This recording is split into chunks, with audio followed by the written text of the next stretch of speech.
الحمد لله وحده والصلاة والسلام على من لا نبي بعده أما بعد فقد قال الله عز وجل فأعوذ بالله من الشيطان الرجيم بسم الله الرحمن الرحيم يا أيها الذين آمنوا توبوا إلى الله توبة نصوحا وقال النبي صلى الله عليه وسلم كل بني آدم خطاء وخير الخطائين التوابون وقال في مقام آخر التائب من الذنب كمن لا ذنب له آمنت بالله صدق الله العظيم وصدق رسوله النبي الكريم ونحن على ذلك لمن الشاهدين والشاكرين والحمد لله رب العالمين سبحانك لا علم لنا إلا ما علمتنا إنك أنت العليم الحكيم رب اشرح لي صدري ويسر لي أمري واحلل عقدة من لساني يفقهوا قولي رب زدني علما رب زدني علما ربنا زدنا علما نافعا وفهما كاملا. شوق سان پڑھو درود پاک. اللهم صل على سيدنا محمد وعلى آل سيدنا محمد كما صليت على إبراهيم وعلى آل إبراهيم إنك حميد مجيد. اللهم بارك على محمد وعلى آل محمد كما باركت على إبراهيم وعلى آل إبراهيم إنك حميد مجيد.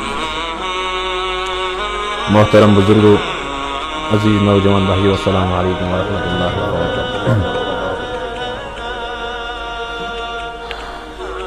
ازوک یس یہ دہ اسلامی اعتبار چھ یہ کھانا تہوار کی. آج کا جو دن اللہ رب العزت نے ہمیں عطا فرمایا ہے، اسلامی اعتبار سے یہ کوئی تہوار نہیں، لیکن عظمت کے اعتبار سے یہ کوئی چھوٹا دن بھی.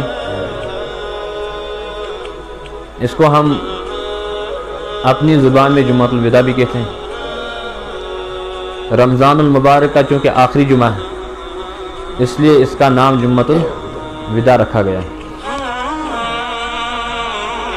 جیسے رمضان المبارک کا ہر دن برکت کا دن، رمضان المبارک کا ہر سیکنڈ، رمضان المبارک کی ہر گھڑی یہ اللہ کے نزدیک برکت کی گھڑی، ہر دن یہ اللہ کے نزدیک برکت والا دن. اور پھر حدیث مبارک میں بھی آیا ہے کہ جمعۃ المبارک چاہے رمضان المبارک کا جمعہ ہو یا رمضان المبارک کے بغیر باقی مہینوں کے اندر جو جمعہ وغیرہ آتے ہیں ان مہینوں کا جمعہ ہو، یہ جمعہ کا دن ہفتے کے دنوں کا سردار ہے. ہفتے کے دنوں کا سردار ہے. گویا اللہ کی طرف سے، شریعت کی طرف سے اس دن کی عظمت ہے، اس دن کی عظمت. اور پھر رمضان المبارک کا چونکہ ہر دن برکت والا دن ہے، رمضان المبارک میں اللہ تبارک و تعالیٰ کی طرف سے خاص انعامات اپنے بندوں کی طرف ہوتی ہیں. رمضان المبارک کے اندر اللہ تبارک و تعالیٰ سرکش شیاطین کو قید کرتے ہیں تاکہ اللہ کے جو بندے ہیں، نبی رحمت صلی اللہ علیہ وسلم کی جو امتی ہیں، ان کو شیطان کسی برے کام کی طرف ورگلائے نہ. اس لیے اللہ کی جانب سے تمام جتنے بھی سرکش شیاطین ہیں ان کو قید کر دیا جاتا ہے. اب انسان کھلے اعتبار سے اللہ کی عبادت میں، اللہ کے دربار میں آ کر اللہ کی عبادت کر سکتا ہے. اس کی عبادت کرنے میں، اللہ کے دربار آنے میں کوئی رکاوٹ نہیں ہے. ایک تو سرکش شیاطین اس رمضان کے اندر بند ہوتے ہیں، اور دوسرا کہ اللہ تبارک و تعالیٰ جہنم کے ہر دروازے کو بند فرماتے ہیں. جنت کے 8 دروازے کھل جاتے ہیں اور ہر دروازے سے اعلان ہوتا ہے کہ آ جاؤ ایمان والے، دعا کرو اور آ جاؤ، ہم تمہارے منتظر ہیں.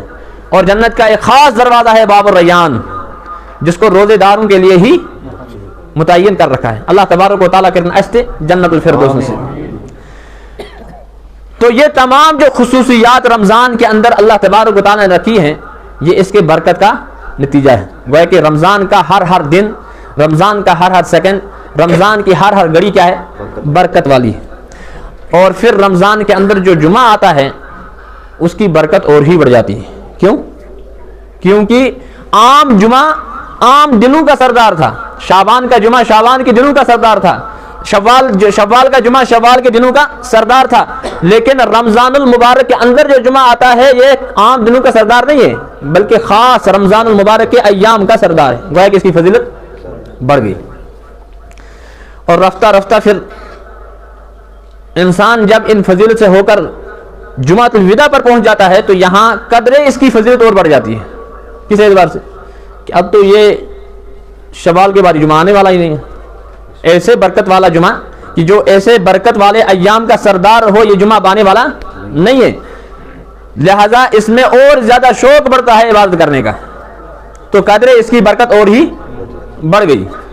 لیکن تہوار کے اعتبار سے اس جمعہ کو منایا نہ جائے.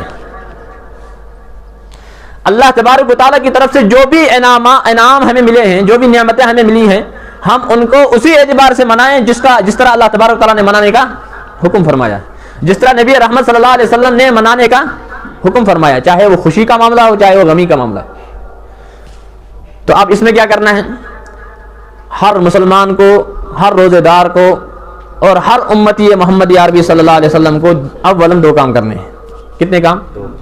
پہلی بات تو یہ طے ہے کہ رمضان المبارک اب رفتہ رفتہ ہم سے جدا ہو رہا ہے. یقیناً گزشتہ سال جو رمضان المبارک میں روزے رکھ رہے تھے، جنہوں نے قیام اللیل کی پابندی کی، وہ اس رمضان کا منہ نہ دیکھ سکے. شعبان سے پہلے ہی دنیا سے رخصت ہو چکے. کہیں ایسے ہیں. اور اس وقت ہم رمضان المبارک گزار رہے ہیں. رمضان المبارک کے روزے رکھے، قیام اللیل کیا، جیسا حق تھا ویسی عبادت تو نہیں ہوئی، لیکن جس اعتبار سے بھی عبادت تھوڑی بہت ہوئی، خدا نہ خواستہ، خدا نہ کرے کہ اگلے سال رمضان ہمارے زندگی میں آئے یا نہ آئے، اس کی کوئی گارنٹی نہیں. یہ بھی ہو سکتا ہے کہ یہ رمضان مبارک کا آخری جمعہ ہے، کہیں ہماری زندگی کا آخری جمعہ بھی نہ ہو. یہ بھی ہو سکتا ہے کہ ہمارے رمضان مبارک کے آخری ایام ہے، کہیں ہماری زندگی کے آخری ایام. تو اس اعتبار سے جس نے اللہ کی رضامندی کے لیے روزے رکھے ہیں، ایمان و احتسابا، جو حدیث پاک میں ذکر کیا ہے، من صام رمضان ایمان و احتسابا، جس نے رمضان مبارک کے روزے رکھے ایمان اور یقین کے ساتھ. جس انسان نے بھی روزے رکھے ہیں، جس امتی نے بھی روزے رکھے ہیں، اللہ کی رضا کے لیے روزے رکھے ہیں، اس کو پہلے نمبر پر اللہ کا شکر کرنا چاہیے. الحمدللہ رب اور حدیث مبارک میں آیا ہے کہ جب بھی کوئی اچھا کام کریں تو پہلے کیا کرنا ہے؟ الحمدللہ رب. کیوں؟ کیا شروع سے شکر کرو. اچھی کوئی بوئے آسن جو ہم سے بہت زیادہ طاقتور ہیں اور ہم سے بہت زیادہ سوچ سمجھ والے ہیں، ہم سے بہت زیادہ دنیاوی اعتبار سے عزت والے ہیں، لیکن اللہ نے ان کو روزہ رکھنے کی توفیق، یہ بہت بڑی خوش قسمتی ہے. اللہ کی قسم، یہ جو چھوٹی چھوٹی باتیں ہیں یہ ہمیں دنیا کے اندر سمجھ، اللہ جو ہمیں مسجد کی طرف بلا رہا ہے، اللہ جو ہمیں رمضان کی قدر کرنے کی توفیق دے رہا ہے، اللہ جو ہمیں لفظ اللہ اللہ پکارنے کی توفیق دے رہا ہے، یہ کتنی بڑی بات ہے ہمیں ابھی سمجھ نہیں آئی. دنیاوی یہ جو ظاہری آنکھیں ہیں، جب انسان یہ آنکھیں بند کرے گا اور اصلی آنکھیں جب آخر قبر میں کھلیں گی پھر پورا معاملہ سمجھ آئے گا. عقل مند انسان وہ ہے کہ جو مرنے سے پہلے ہی کیا کرے؟ وہاں جانے کی فکر کرے. تو اب جو یہ اللہ تبارک و تعالیٰ نے کچھ نعمتیں ہمیں دی ہیں تو اس پر کیا کرنا ہے؟ ہمیں اللہ کا شکر کرنا ہے. یا اللہ مجھے آپ نے استعمال کیا رمضان کے روزے رکھنے کے لیے، یا اللہ مجھے صحت آپ نے دی کہ میں نے رمضان کے روزے رکھے، یا اللہ مجھے اس لائق سمجھا آپ نے کہ مجھے آپ نے مسجد میں آنے کی توفیق. اور بار بار میں عرض کر رہا ہوں کہ جتنا انسان اللہ کی نعمت پر شکر ادا کرتا ہے، لَأَزِيدَنَّكُمْ، اللہ اس نعمت میں اتنا اضافہ فرماتے ہیں. تو کریں گے نا انشاءاللہ. شکر تو زبان سے بھی ہوتا ہے الحمدللہ رب، اور ہر وقت یہ الفاظ انسان کی زبان سے نکلتے رہے. اور دوسری بات، شکرانہ نماز بھی ہم پڑھیں، شکرانے سجدے بھی کریں، شکرانے رکوع بھی ہم کریں کہ یا اللہ میں تو اس لائق نہیں تھا کہ میں تیری مسجد میں آؤں، یہ تو بہت بڑی بات ہے، لیکن آپ نے مجھے اس لائق سمجھا من یرید اللہ خیرا یفقہہ فی الدین، کہ اللہ نے مجھے اس لائق سمجھا کہ میرے ساتھ محبت کی اور مجھے مسجد میں آنے کی توفیق دی۔ جس کو اللہ مسجد میں آنے کی توفیق دیتے ہیں اللہ اسے محبت کرتے ہیں، اور یقین اللہ ہم سے محبت کرتے ہیں۔ ایک تو اللہ کا شکر کرنا ہے، اور دوسری اہم بات اللہ کے نبی صلی اللہ علیہ وسلم نے فرمایا، قرآن مقدس کی ایک آیت ہے، کانوا قلیلا من اللیل ما یہجعون، کانوا قلیلا من اللیل ما یہجعون وبالاسحار ہم یستغفرون۔ ایمان والوں کی صفت اللہ بیان کر رہے ہیں کہ ایمان والے وہ انسان ہیں، وہ افراد ہیں کہ جو اپنے بستروں کو اپنے پہلوؤں سے رات کو کیا کرتے ہیں؟ دور رکھتے ہیں۔ تتجافا جنوبہم، 21ویں پارے میں اس کا تذکرہ ہے، تتجافا جنوبہم عن المضاجع، کہ وہ بستر کو زیادہ ترجیح رات کو نہیں دیتے ہیں، بلکہ زیادہ ترجیح رات کو کس کو دیتے ہیں؟ مصلی کو دیتے ہیں، عبادت کو دیتے ہیں، اللہ کے ذکر کو دیتے ہیں۔ وَكَانُوا قَلِيلًا مِنَ اللَّيْلِ مَا يَهْجَعُونَ، بہت ہی کم وہ رات کو آرام کرتے ہیں، نیند کرتے ہیں۔ تو جب بہت ہی کم نیند کرتے ہیں تو اللہ کا ذکر زیادہ کرتے ہیں، اللہ کو یاد زیادہ کرتے ہیں، اللہ کی تسبیحات زیادہ پڑھتے ہیں۔ اور آگے کیا فرمایا قرآن نے؟ وَبِالْأَسْحَارِ هُمْ يَسْتَغْفِرُونَ۔ ہونا تو یہ چاہیے تھا کہ پوری رات کو یہ ہوشیار رہے، پوری رات یہ اللہ کی عبادت میں مشغول رہے، نماز پڑھتے رہے، تسبیحات میں لگے رہے۔ اب ہونا تو یہ چاہیے تھا کہ اب یہ اللہ کا کیا کرے؟ شکر ادا کرے اور سو جائے، لیکن نہیں، قرآن نے فرمایا وَبِالْأَسْحَارِ هُمْ يَسْتَغْفِرُونَ۔ رات کو عبادت میں گزارنے کے بعد اب یہ سحری کا جب وقت آتا ہے، تہجد کا جب وقت آتا ہے، یعنی رات جب ختم ہونے کے قریب ہوتی ہے تو یہ اللہ کی بارگاہ میں آ کر استغفار اور توبہ کرتے ہیں۔ بات سمجھ آ رہی؟ پوری رات اللہ کی عبادت میں گزار دی۔ اب ہونا تو یہ چاہیے تھا کہ اب یہ رات گزارنے کے بعد آرام کر دیں، لیکن نہیں، وَبِالْأَسْحَارِ هُمْ يَسْتَغْفِرُونَ۔ رات مکمل ہونے کے بعد اب یہ اللہ سے معافی مانگ رہے ہیں۔ تو نبی رحمت صلی اللہ علیہ وسلم نے فرمایا جو بھی آپ کام کرو پہلے کیا کرو؟ اللہ کا شکر کرو، اور اس کے بعد اللہ سے معافی مانگو۔ اس کے بعد اللہ سے جو بھی نیک کام ہو اللہ کا شکر، اللہ سے شکر کرو اس بات پر کہ اللہ نے ہمیں اس کام کے لیے قبول فرمایا، اور معافی کس بات پر؟ سبحانک ما عبدناک حق عبادتک، سبحانک ما عرفناک حق معرفتک، سبحانک ما ذکرناک حق ذکر۔ یا اللہ پاک ہے تیری ذات، جس طرح مجھے آپ کی بندگی کرنی چاہیے تھی، جس طرح مجھے رات کو جاگنا چاہیے تھا، جس طرح مجھے قیام اللیل کرنا چاہیے تھا، جس طرح مجھے روزے رکھنے چاہیے تھے، اس اعتبار سے میں نے اس کا حق ادا۔ اور جس بندے کے اندر یہ بات آ گئی، چاہے وہ کتنا بھی عبادت گزار، عبادت کے اعتبار سے بہت زیادہ عبادت کرتا ہو یا بہت کم عبادت کرتا ہو، اللہ کی قسم خاموش رہنا تیری پانے کو، جس انسان کے اندر بھی یہ بات آ گئی کہ وہ عبادت کرنے کے بعد اللہ کا شکر اور اللہ سے معافی چاہتا ہے، بس اللہ نے اس کا بیڑا پار۔ تو عبادت کرنے کے بعد انسان اس خوش فہمی میں ہو کہ میری عبادت قبول ہو گئی، یہ اللہ کے انسان کے برباد ہونے کی علامت۔ اور اللہ کرے کہ انسان عبادت کرنے کے بعد وہ توبہ استغفار میں لگا رہے، یا اللہ جس اعتبار سے عبادت کرنی چاہیے تھی میں نے حق ادا نہیں کیا، جس اعتبار سے میں نے تسبیحات کرنی چاہیے تھی میں نے حق ادا نہیں کیا، اور اس اعتبار سے اب استغفار کر رہا ہے، اللہ سے معافی مانگا ہے، سمجھو کہ اس کا بیڑا پار ہو گیا اور عبادت بھی قبول۔ لیکن جس کے دل کے اندر یہ بات آ گئی، یہ دو باتیں انسان کو آخری ایام ہے رمضان کے، یہ دو باتیں ہمارے ذہن میں رہیں۔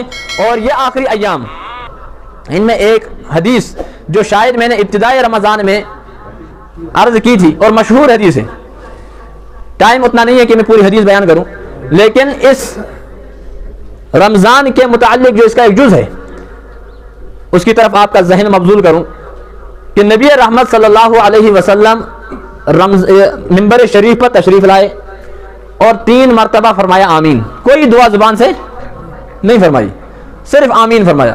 صحابہ نے سنا، صحابہ نے پھر سننے کے بعد نماز کے بعد سوال کیا رسول اللہ صلی اللہ علیہ وسلم، ہم نے تو عجیب معاملہ دیکھا کہ اس سے پہلے کبھی یہ بات ہم نے نہیں دیکھی۔ تو نبی رحمت صلی اللہ علیہ وسلم نے فرمایا کہ حضرت جبرائیل امین علیہ السلام تشریف لائے تھے۔ یہ مسجد کے پھول وہ جم رکھتے ہیں۔ نبی رحمت صلی اللہ علیہ وسلم نے فرمایا کہ حضرت جبرائیل تشریف لائے اور انہوں نے 3 دعائیں فرمائی اور میں نے 3 دعاؤں پر آمین کہا۔ اب یہ سوچنے کی بات ہے کہ فرشتوں کی فرشتوں کے سردار، نورانی مخلوق کے سردار، جس نے ہر نبی کے پاس اللہ کی جانب سے وحی لائی، تورات، انجیل، زبور اور پھر قرآن مقدس، کس نے لایا؟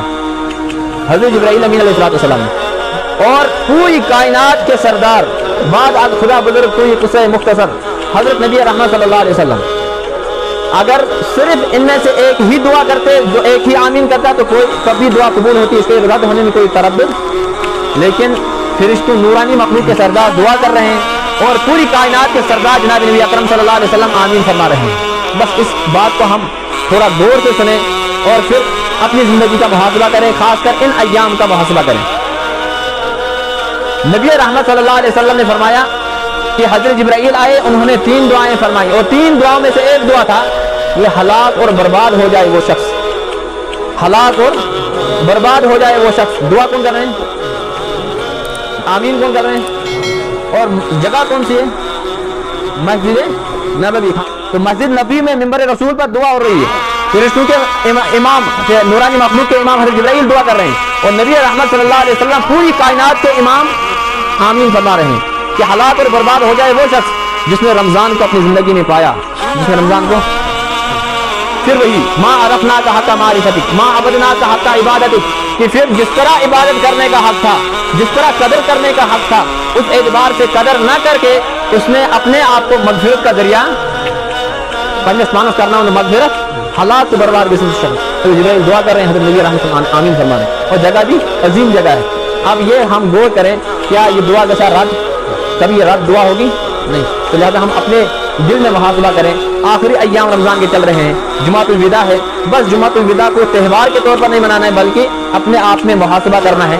یہ یقیناً برکت والا دن ہے، عظیم دن ہے، لیکن اس عظیم دن میں ہم نے یہ سوچنا ہے کہ پہلے ہم اللہ کا شکر کریں جس نے عبادت مکمل کی ہے، جس نے مکمل روزے رکھے ہیں، جس نے مکمل قیام اللیل کیا، تراویح پڑھی ہے، اور پھر اللہ کی بارگاہ میں استغفار کرنا ہے، اللہ جس اعتبار سے ہم نے رمضان گزارنا تھا، ہم نے رمضان اس اعتبار سے گزارا نہیں۔ یقیناً بہت ساری کو ہم سب سے کوتاہیاں ہوں گی، جس نے رمضان کے روزے رکھے اس نے بھی کوتاہی کی ہوگی، کبھی زبان کے اعتبار سے، کبھی چلنے کے اعتبار سے، کبھی دیکھنے کے اعتبار سے، تو کوتاہیاں ہر ایک کو ہوتی ہیں، لیکن نبی رحمت صلی اللہ علیہ وسلم نے فرمایا وخیر الخطائین التوابون، جب کوتاہیاں ہوگی، اب انسان ان کوتاہیوں کو اللہ کے دربار میں رکھے، شاید ہم نے اتنے سارے گناہ کیا، اب اللہ ان کو معافی نہیں کرے گا، ایسا نہیں ہے۔ اللہ تبارک و تعالیٰ نبی رحمت اللہ علیہ وسلم کو مخاطب کر کے فرماتے ہیں قل یا عبادی الذین اسرفوا علی انفسہم لا تقنطوا من رحمت اللہ، یہ نبی رحمت اللہ علیہ وسلم میانن بندر منو، میرے ان بندوں کو فرما دیجئے کیا اسرفوا علی انفسہم، جنہوں نے اپنے آپ پر ظلم کیا ہے، پورا رمضان گزارا، یہ خرافات میں لگے رہے، لیکن رمضان کی قدر نہیں کہ رمضان کے روزے نہیں رکھے۔